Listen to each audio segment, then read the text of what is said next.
Good morning. It's January 14th, 2023. My name is Barbara With, and you are here with me and the party, this delightful group of souls who are working in afterlife for world peace, headed up by none other than Albert Einstein. Yes, here today.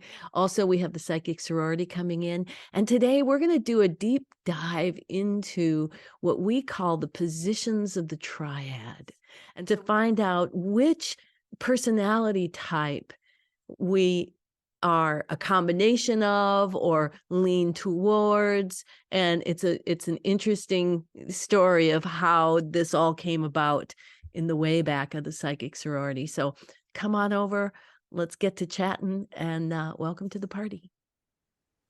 Okay. The value that I see of this triad distinction, Einstein mentioned before how a triad of three people with the three different strengths, yeah, there you go. They're much more powerful when there's a compassionate person, when there's an honor and articulation person, and then when there's a visionary. I do see something like this as valuable just to make us aware of the characteristics involved so that we can kind of veer towards those triads, possibly. I don't know. Do you think everybody's going to fit in one of those categories, or is there reason to believe that? Mention that we kind of have all three, but that well, and then some. Like, I mean, it's not limited to that. Do you think? Like, if you looked at the general population, do you think you could, put a percentage in this and a percentage in that? I do. Okay. Yeah. And when we used it back then, nobody was ever as extreme as we were, because those are the definitive ways. I wrote what I would have done. Okay. And as so, a visionary, and they each wrote what they would have done. But the people who participated would clearly be heavily on one or the other. Okay. Maybe not heavily, but there was always a clear leaning to yeah, which you can kind of see in people, just generally speaking. Or nowadays, in this new age of this new humanity, I can see when someone is moving into that aspect or is in that aspect of their heavily visionary, or their heavily compassion piece of it. It does help me understand how other people deal with conflict. And it took me a long time, me being the one that, they used to say I was like, had a big spear on a pile of dead bodies. I was going to fight to the finish. And Teresa would go into her house and lock her doors and not answer her phone for a week. And Lily just got busy. And so when I began to actually apply that, Teresa's having a conflict, you can expect her to disappear for a little while. I didn't have to take it personal or. Okay, so that's really useful then to be able to use it like that. Yeah. And there's okay. Mm-hmm. So, but I know many people who have that, to have that spear on a bloody ground or whatever, and they are not visionaries anyway. So they are just aggressive and they just want to fight for something and to be the champion. Is wanting to be a champion, is that going into a classification of a visionary? I think when you're in that true visionary sense and you don't really care what other people think of you, yeah, I this part of me that was driven by this I had this vision, and you have to see this vision, and it's I'm right about that vision. It doesn't make me a great visionary when I'm doing that. The Enneagram and all the things over the years that help people you know, with the personality and to put you into a slot is useful if everybody's if it's being utilized in agreement by those participating, it's useful. It's not useful when somebody in the office says, well, you're an EF, whatever, you know, and it's like, excuse me, I'd like to be more than that. I have more to bring to the world, and I'm glad that you know what the Enneagram says I am, or any of the other, you know, personality and psychological tests that have been utilized over the years are to give a base sense of something to begin to work together from. And then from there, you get to know the person. And then sometimes just getting to know the person changes what they or you think they actually are. Yeah, Or and this is a piece that fits into a big picture, big picture of many different pieces. So it isn't just a standalone thing. It's part of the unified field theories. It's part of conflict resolution. It's part of understanding. See, there's 13 dimensions. Intellect as related to honor and articulation as related to the lens.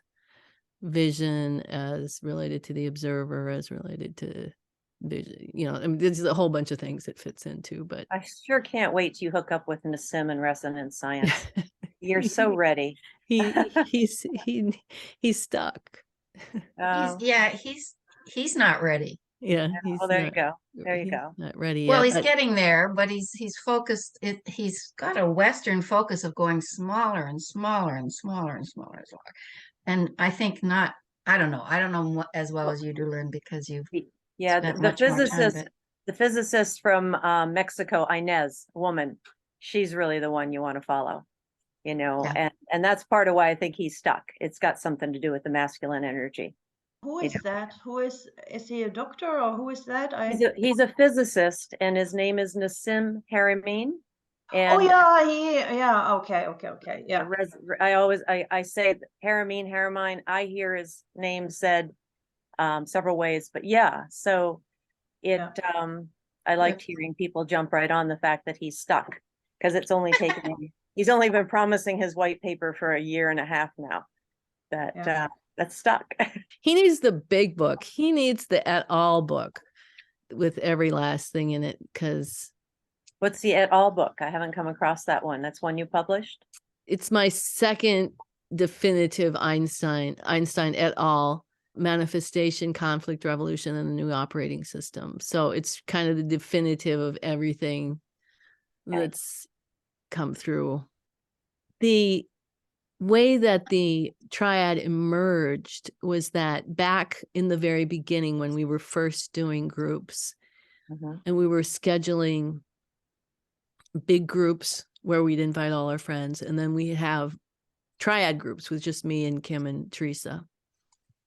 And at the end of one of the big groups, they said, the angels said something like, you pay attention, there's going to be somebody coming in who has other groups that are going to join in. And the next week I got a call from a woman who was a student at university who had an assignment that I think it was a journalism class, and they were supposed to take an old event that had taken place and look at it in a completely new way.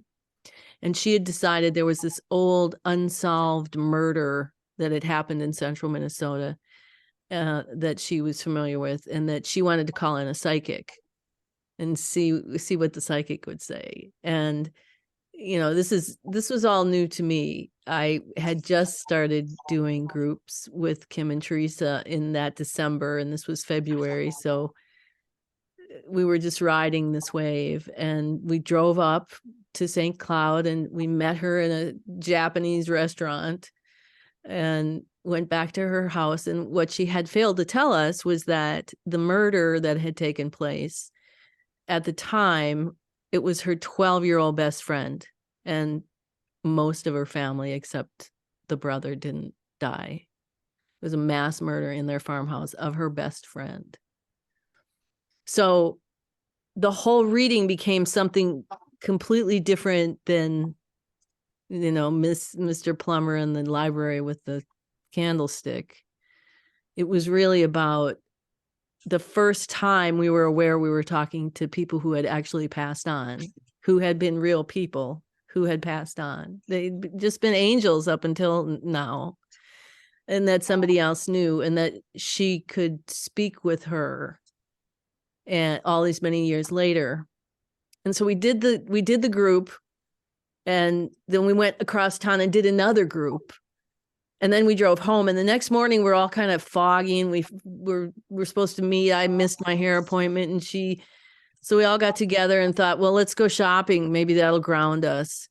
We started to remember. I said, I remember sitting up sort of higher up from where we were in the apartment, and like the dead girl was over here and you were there, and Therese was like, now that you mention it, I felt like I was over here and here. And Lily was sort of like, well, I don't really know what you're talking about, but yeah, whatever. And so we went back to her house, and we did a reading that said, now, without these three parts of this triad, you're just ordinary people. You don't have this energy. Barbara is just a visionary. Teresa's just a kind woman. Lily's just articulate. But when you put it together and you have this synergy, now you have, where the miracles are made. And we realized doing this reading for Sherry and her dead friends was the first moment I realized I could talk to dead people, and that I had seen the murder. So it was a pretty monumental shift of the depth of our mission, and also, bringing in the idea of evil and what that really means, how to confront that in spirit, in real life too. But people are always telling me, oh, you have to be careful. You don't want those evil spirits getting inside of you. And I guess I just have never been afraid of that or concerned about that. But this made me pause about what it was. But that was the emergence of how the positions of the triad, and it was very, very helpful, very insightful for us who didn't really even know each other very well to understand better each other. So who did it? And it turned out to be a guy who went into the truck stop where Patty's sister worked and made advances at her, and she turned him down. And so he went in, he thought he killed the whole family, but Billy got away. And so one night, several years later, up comes this news story, old unsolved murder solved. He confessed to his cellmate, and they solved this big murder. And there were all their faces on the screen, faces I had never, not seen in the lens of, and it was just overwhelming. So yeah, peace was had, justice was done. So anyway, I'd like to pursue with that triad, business. Maybe we could look up some characteristics from the books, or from the literature, as far as, or even have Einstein help to just to make this more apparent, so that we can experience this kind of synergy. Yeah, I think that was part of what I thought he'd do today, is kind of talk about these aspects of ourselves and seeing them, and the importance of understanding them. And this triads, isn't that just a different personality model, like Myers-Briggs or other personality models that psychologists work with? So in which way is it different, or in which way does it apply to different aspects in your personality? And why should it only be 3? Why should it be a triad? Why I'm just asking why you I think you can differentiate in very many different things. And why did you choose a triad? Why did you Well, choose- I didn't choose it. Okay. Yeah, no, this is the model. This is the unified field model, the maps of human consciousness.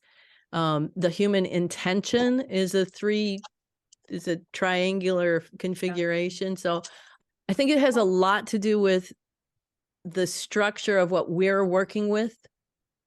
You know, it may not fit into a Myers-Briggs thing, or it may not do this, but in the structure of how we're doing the honor and articulation, vision, compassion, observer, source, lens, you know, it fits into this model, and it's a bit simpler, I think, than a Myers-Briggs. To me, I don't. When somebody says you're an MFPL, I can't tell you. But if you say you're a visionary, then I have a like, oh, okay. You know, I can understand that you feel kind of out of time. Sometimes you feel a little on the outside. I mean, I can explain how those understand how you are. I think when you show us the map sometime, that will clarify, you know, how the source is the compassion, and then we up to the lens, that's the honor and articulation, and then the observer that's out, that's the visionary. You know, that helps me anyway. I'm a visual person, and Yeah, plus the 3, emotion, intuition, intellect. It does simplify things, and then each one has a compilation of characteristics, if you will. But yeah, many readings I had, they said, you have a double dose of intellect. You gotta tone it down. Yeah. that's funny. But and we do want to see how we do want it to be different things at different times, because sometimes it's a benefit to be the visionary and to see what's going on in the lens, so that you can make the change in the compassion, with compassion in the source, you know. And so just to integrate those 3 and see how we are utilizing those in our own lives, that's tremendously valuable and insightful. Yeah, I think so. And especially as I started to come into more balance in myself from being this extreme visionary that was having visions. Now it's 30 years later, I can look back and understand, you know, some of the struggles I was going through of what I was seeing, and how do you come to terms with it? You know, how do you come to terms with what you're seeing, and learning all of that, having had to cultivate compassion. Now I can call on it when I get into those places where I'm, you know, oh, okay, let's sink into compassion and start your breathing. Yeah, you put your visions actually into manifesting by getting into that compassionate place, and then honor and articulation helps you carry it through in the lens. So yeah.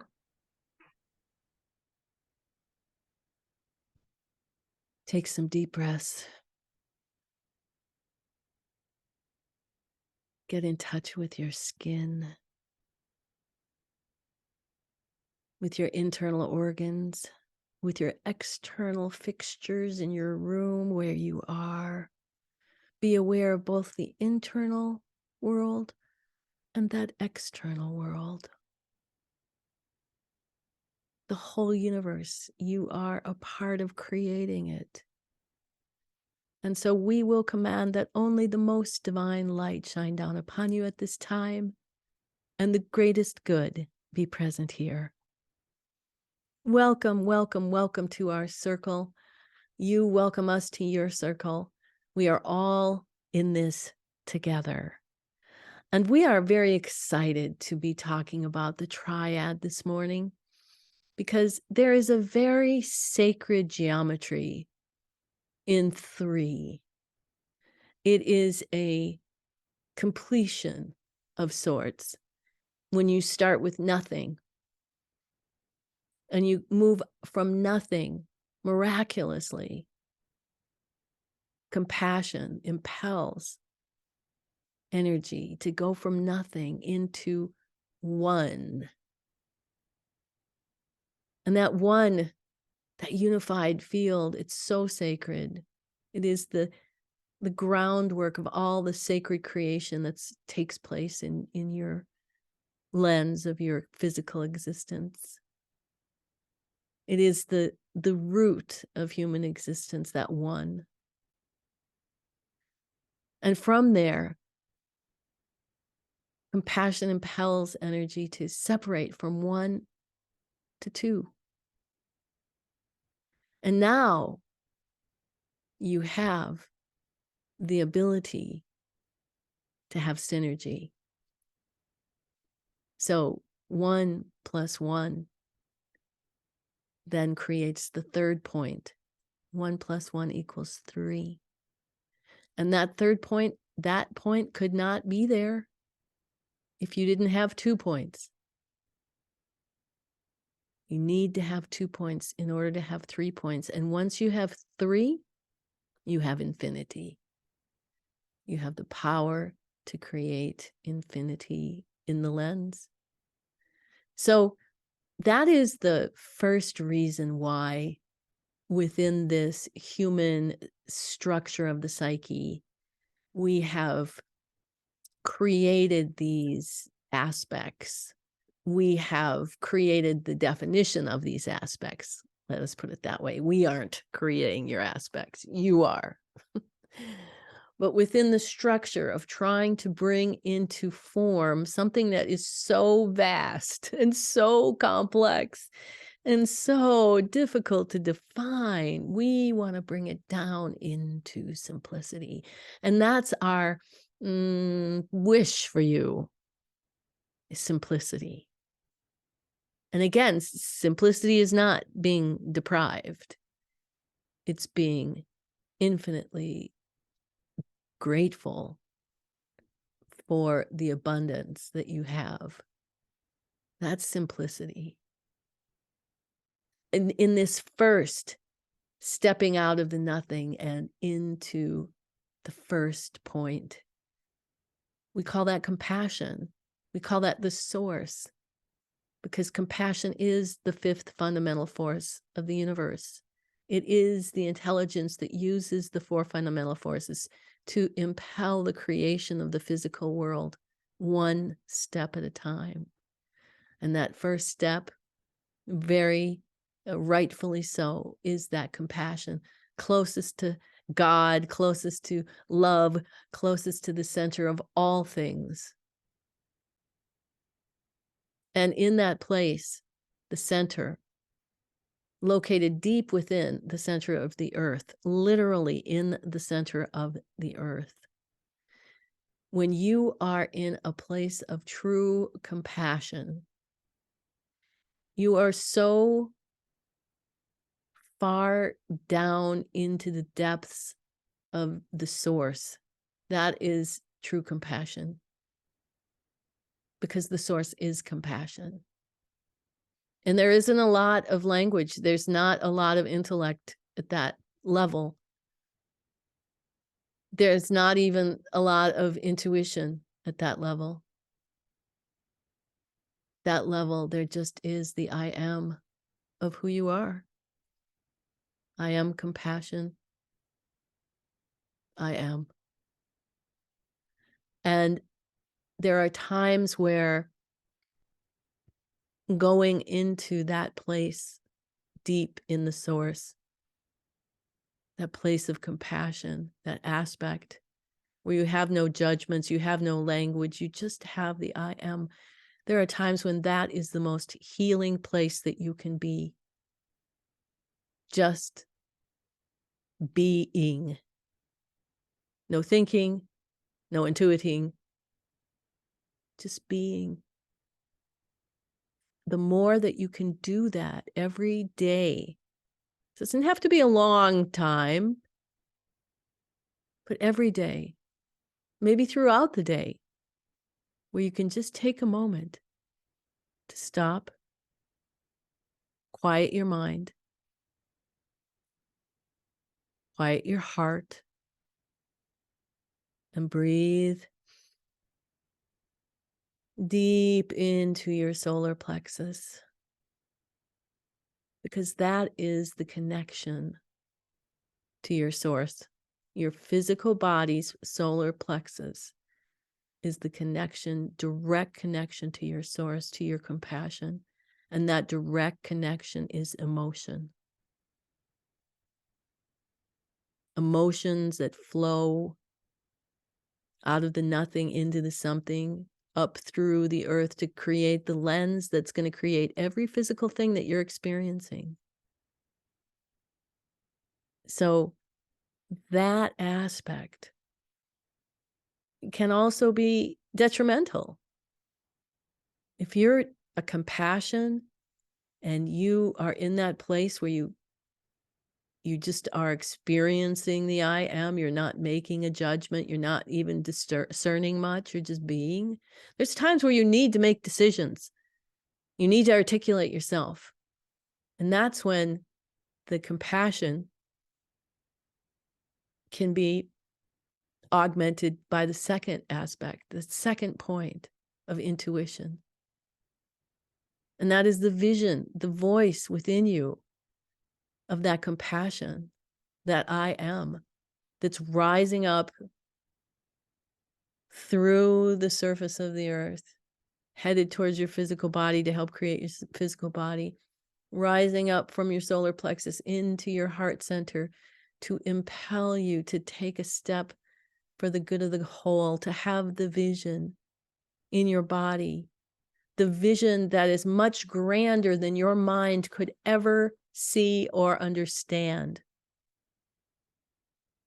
The intuition is going to always, always impel you to take the next step for the good of the whole. And the reason why in your heart you have that knowledge is because in the structure of the unified field theory of the human maps of human consciousness, when your gravitational wave is coming out of the center of the earth, out of that place into intuition, into the I am, it moves up then to the second place, the intuition, flows up into the intuition with the message from the deeper places, the message from the higher vision, from the observer which is out there in the heavens, able to observe the lens, able to observe the source, able to send information to the source, and then up that gravitational wave into your body. And that's how you can know what's happening in the lens when you're not even there. It's a very complex system.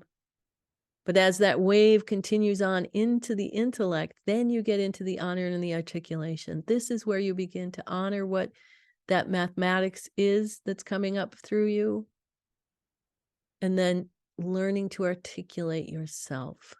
How are you going to honor yourself and then articulate yourself? There are times where you absolutely have to do that. There are other times where you can remain silent, you can escape, you can go hide, you can get away. And there are clear, definitive times where you want to be able to honor yourself and articulate that to whomever, whatever around you. And that gravitational wave that's been flowing up from the center of the earth up through, and it breaks through the surface of the planet, and it creates your lens. And it creates your physical body that's creating and projecting and perceiving your whole universe. This system is so complex. And we know you know that, but we're so proud and honored and so many other things to have been working with you for so long, all of you, whether you're articulating through yourself like Barbara articulates through yourself, it doesn't matter. You've invited us to be a part of your lives, to understand and study from this side what you're doing. And we're learning so much. We're learning so much about how to simplify these are very complex systems. And it's an amazing experiment that we've been on this journey together. And we're not the only game in town. There are many other ways that you can come to inner peace. There are many other personality types you can take, you can create, you can study. We're just one method, one study that's been going on for these decades now, and will go on as long as we can, as long as you'll have us, as long as Barbara will be here to speak. When she's not, she'll be speaking from the other side.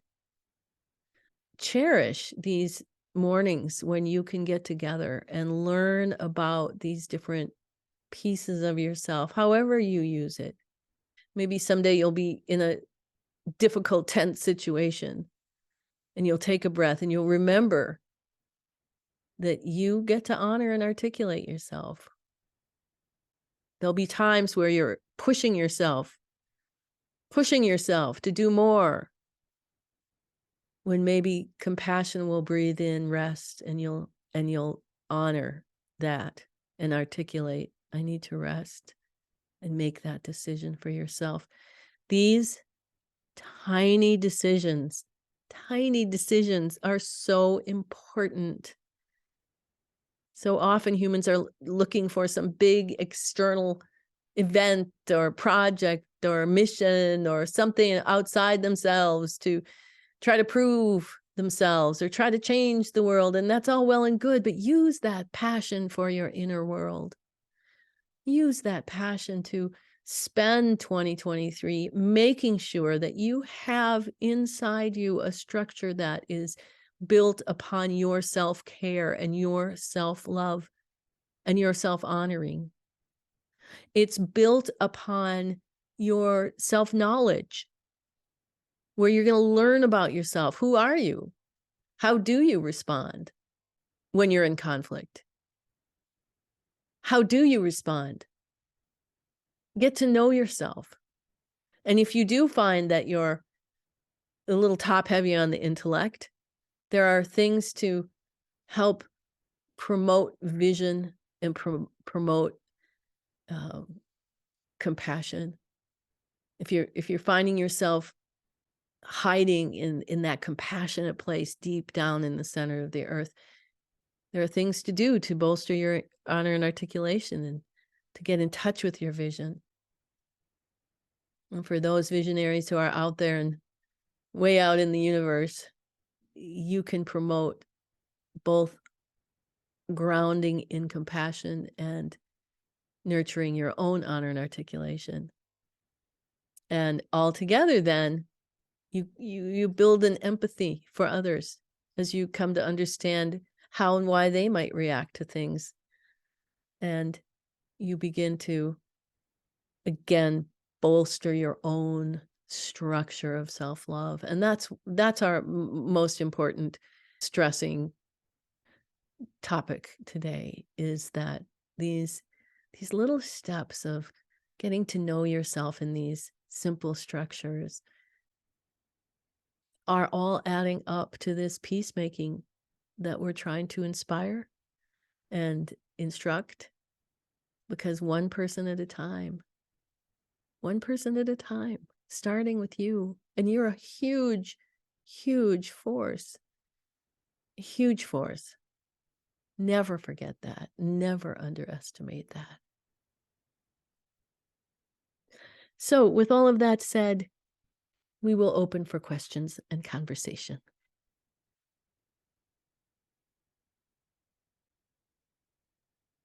Jojo here. Could I just, excuse me, ask for just a clarification on the map? I've got it in front of me, the map of consciousness here.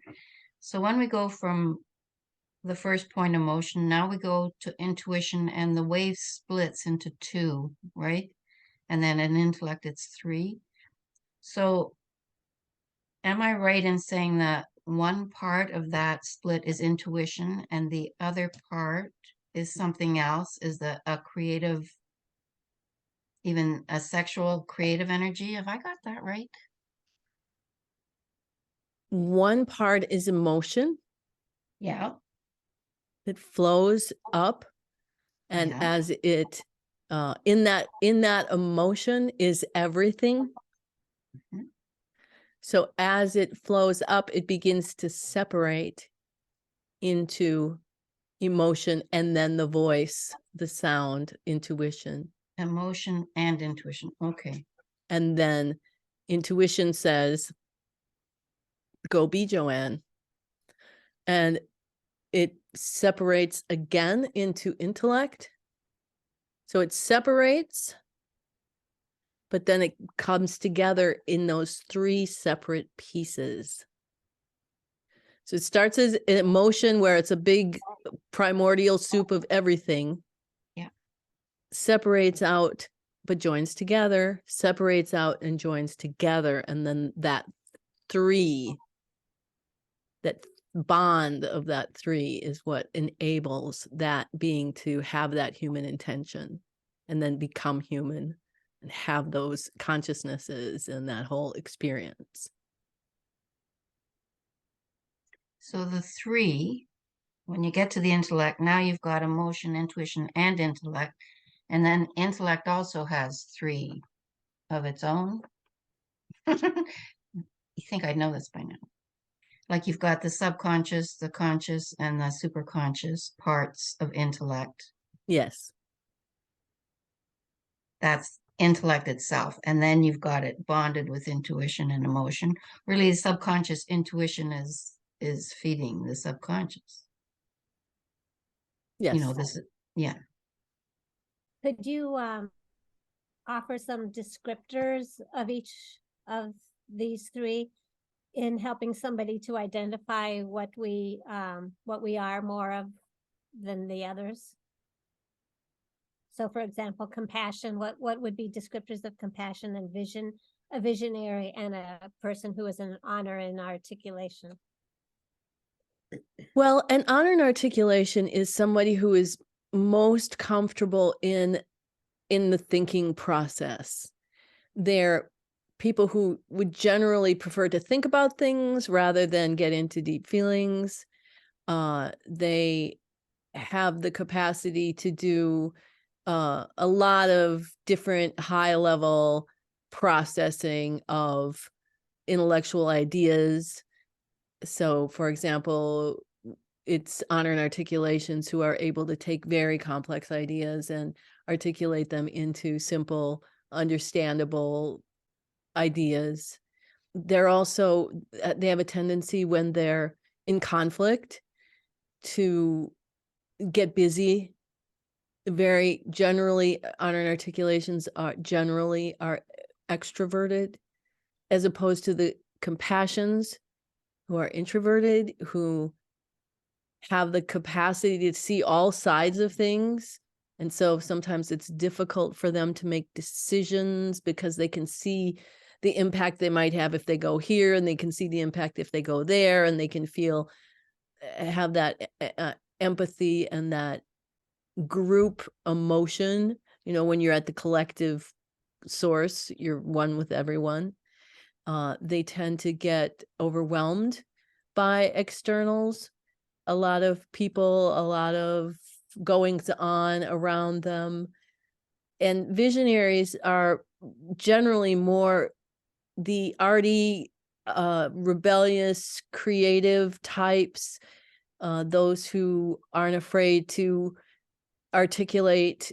Oftentimes they aren't all that in touch with how they feel or the feelings of other people, but they're able to have very clear vision, well, say vision of how things work, of predictions. It's not like visionaries are necessarily those who can predict the future, although it's part of it, but just being able to see through time, feeling out of place, feeling not really one of the gang, so to speak.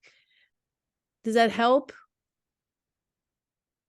Yes, so much. So yeah, thank you. So I'm just listening to these descriptions, thinking I'm thinking that I'm more compassion because I'm more of a feeler.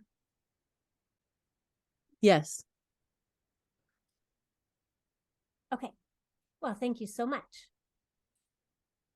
And we would say to all of you here that it's exactly as Lynn had described, that all of you, through your own self-study through the years, not just with us, because some of you weren't studying with us, but studying self-awareness, self-knowledge, evolution, all of that, that you've come to a place where you've brought this balance to yourself, whether you would describe it as having brought balance to these 3 points of your triad, you may not have, but you have come to a place where you've evolved yourself, and you're at a place where the world really is striving to be.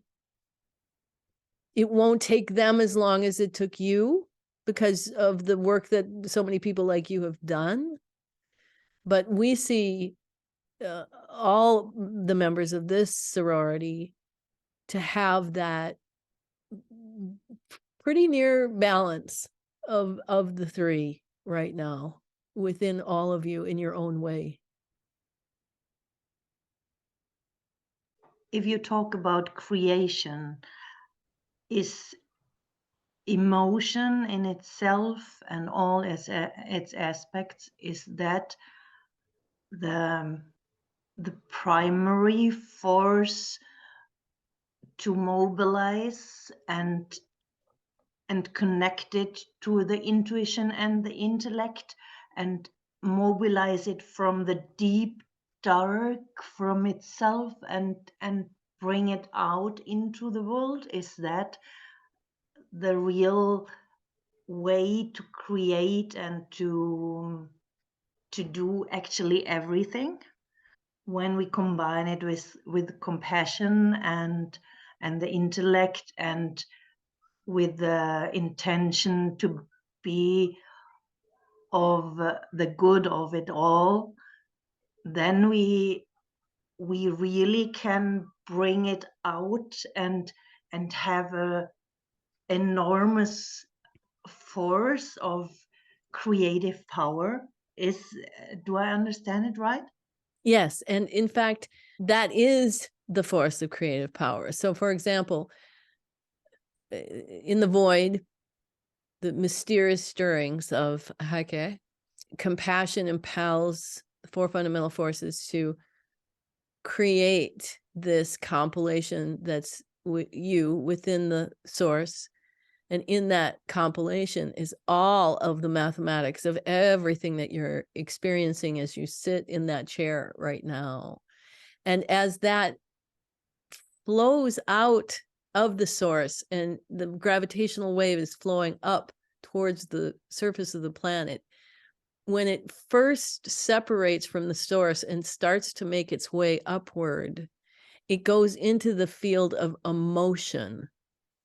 And it's important to separate. Perhaps an easy way to do it is to separate emotion with a capital E, that part of the operating system that is actually all of the entire universe. It's more than mathematics now. It's one step into becoming all those things that it's programmed to be, but it's different than feelings. Like feelings, look at that as a piece of that human body that's in the lens, that thoughts, feelings, and senses are part of the human experience. But this is with a capital E, and it's everything. It's why we tell you, you want to feel everything, because everything is part of creating the chair and the table. All the emotions, the anger, the sadness, the joy, the sorrow, all of the feelings that you feel are part connected to the bigger emotion that is really the mathematics of it all. And what's making you be able to have the human experience is when this emotion comes flowing up and then it separates out and it starts to coagulate into form, and intuition is saying, go be Barbara, or go be the table, go be the chair. And it gets into the intellect, and the intellect is, I am Barbara, I am Barbara, I am Barbara. That is a chair. This is what creates your reality. That interface is creating the physical world. Everything, the trees, everything, your human body, your human thoughts, feelings, and senses. So your work that you've been doing, all of you, is to be aware of that bigger mechanism, and then the smaller mechanism that is at the steering wheel in the lens of it. And what you're learning to do is, as humans, tap into that deep emotion and get out of the way intellectually so that you can let that power use you to create miracles. Every day is a mysterious miracle of what you're going to create. And you know, all of you know, that if you wake up in the morning and you're really crabby and you're really attached and triggered by things and in a really bad mood, and you go into a situation with other people, that you create a reality for yourself. So your work has been to master the big operating system while still operating from the little operating system inside your physical body. And that's what the evolution of human consciousness is all about. And when you talk about this emotion, when I'm sitting alone right now, I always get the message, dive down deep to the darkness, to the dark force, to the dark mother, to the deep dark of emotion, and bring that up.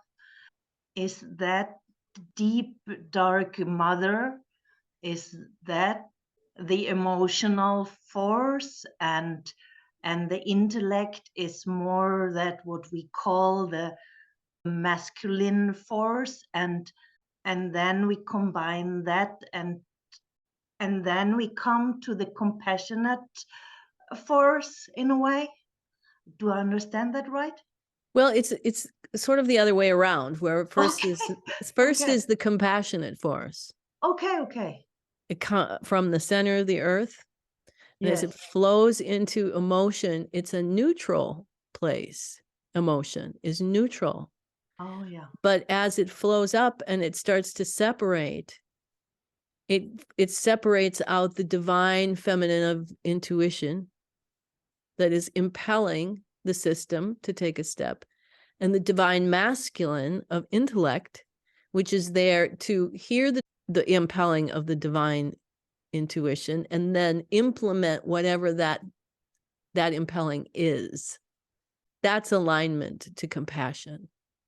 Okay, so when I get that message, dive down to the dark forces, to the deep darkness, then it's to dive down into compassion. Do I understand the message right then? That I should dive down to this compassionate element and bring it up and connect it to the divine masculine and feminine? Yes, it is. It is connected already. It is yeah. Yes. Okay. Yeah. It's how reality is created. Yes, and that's how reality is created, and how I create my reality, or what I want to be my reality, right? Yes. You understand what I mean? I think yes. so. Yes. And the answer is yes.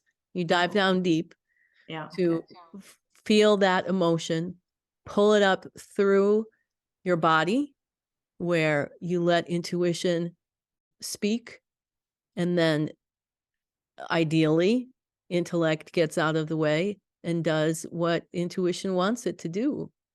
And that's all you have to do. It's a lot to ask in the complicated world of the intellect and the world you live in, but that's really all you have to do. And when you say, like you said before, we should have our quiet moments to collect ourselves and just sit and be, are those moments the moments where we connect to this deep, dark, compassionate forces? You can, yes. Thank you. Where does having an intention come in then? I feel like I want to create when I'm in the compassion, but that would be bringing my intellect in. Say again. When I feel like I want to create something, I feel like I have to, it's using my intellect. So if I'm deep into compassion and then just feeling the emotion, but where does the intention, my intention come in of what I want to create? Well, it depends. If you want to create space in your intellect to get out of the way and calm itself, reduce the fluctuations of the thinking, be ready to listen to intuition, then you would do things that would help you calm that intellect, meditation, or sometimes chanting, or anything that can reduce your thinking processes would be for that. But if you wanted to create someone who was very articulate and well-spoken, then as you breathe in that deep emotion, you feel that intuition, maybe it's saying, dream it.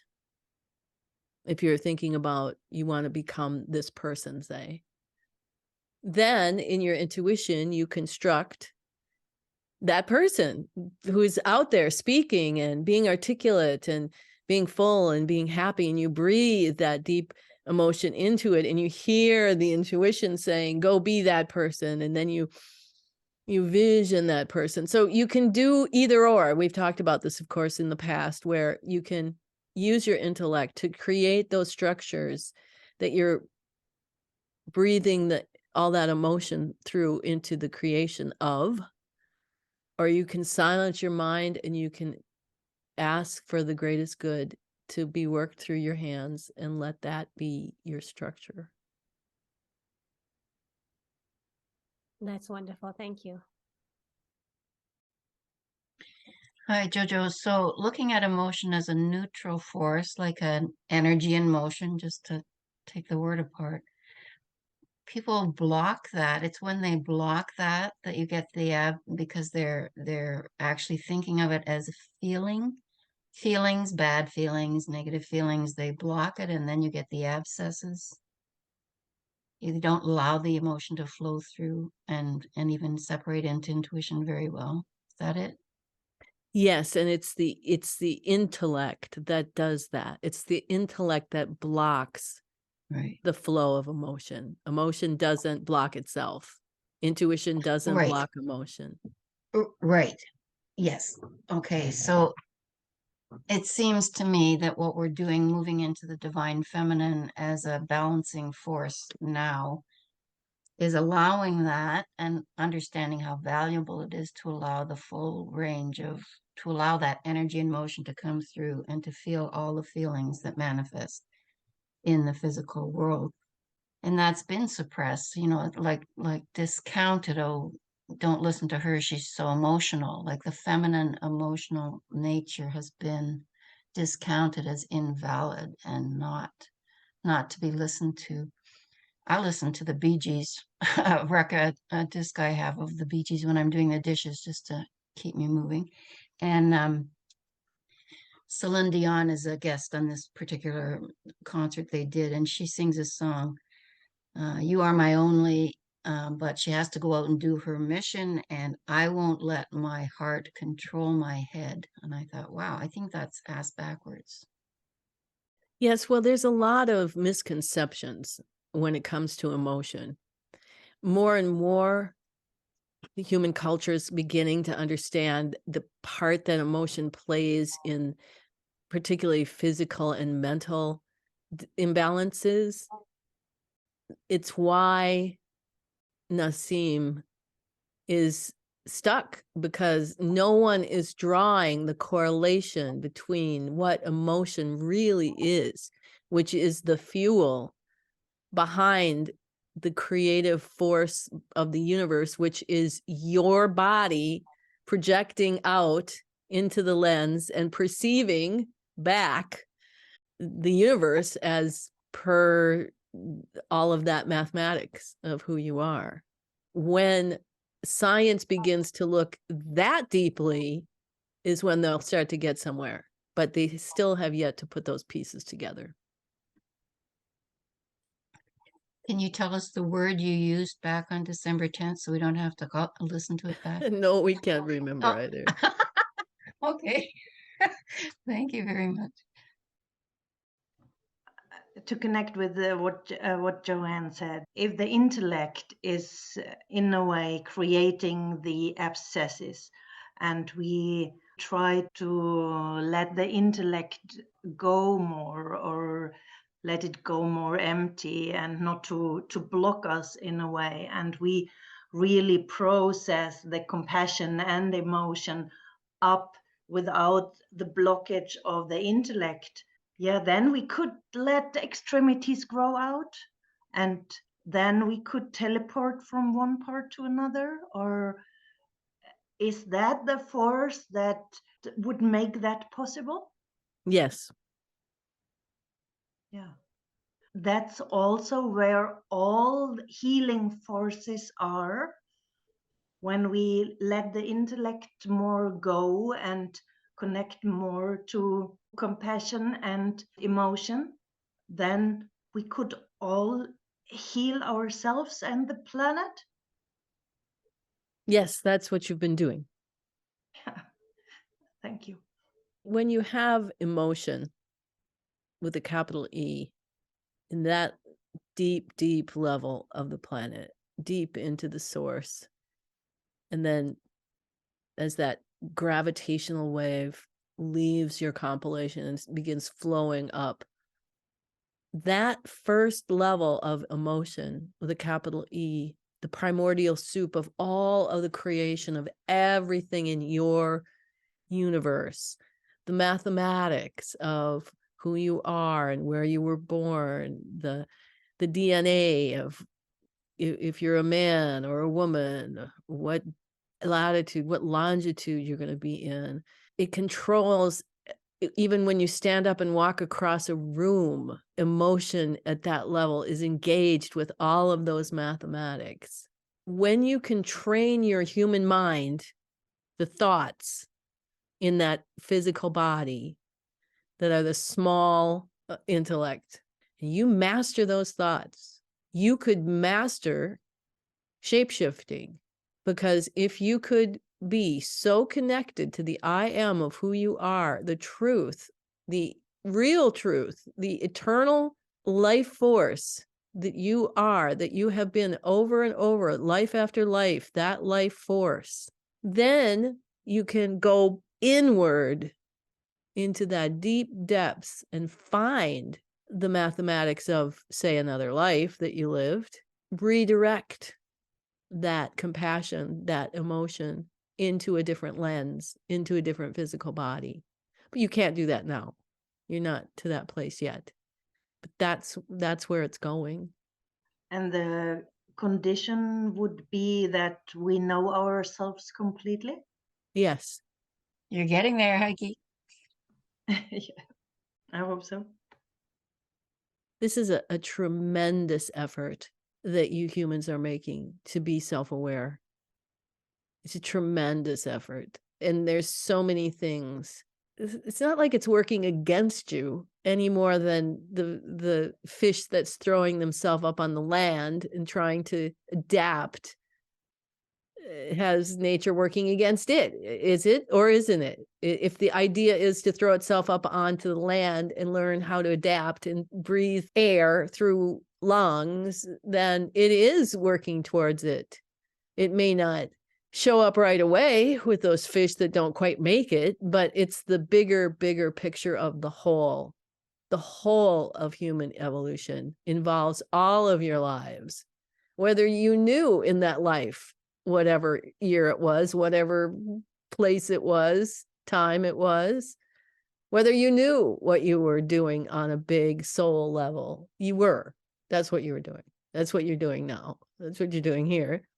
Doing a pretty darn good job of it, if we do say so ourselves.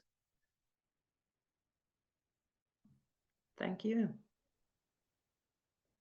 We'd like to close the channel at this time just by saying, once again, our great gratitude that you're here, you're working with us, you're so willing to be so forthcoming, to support, to view us as an important resource in your life. It gives us a great sense of purpose, and more come to the party all of the time. More are participating on this side. We will be getting out all of this information to more and more on that side as well. So know that you are making a huge difference. You're making a huge difference, and we hope we're making a huge difference with you as well, because we never tire of watching and being amazed. Namaste.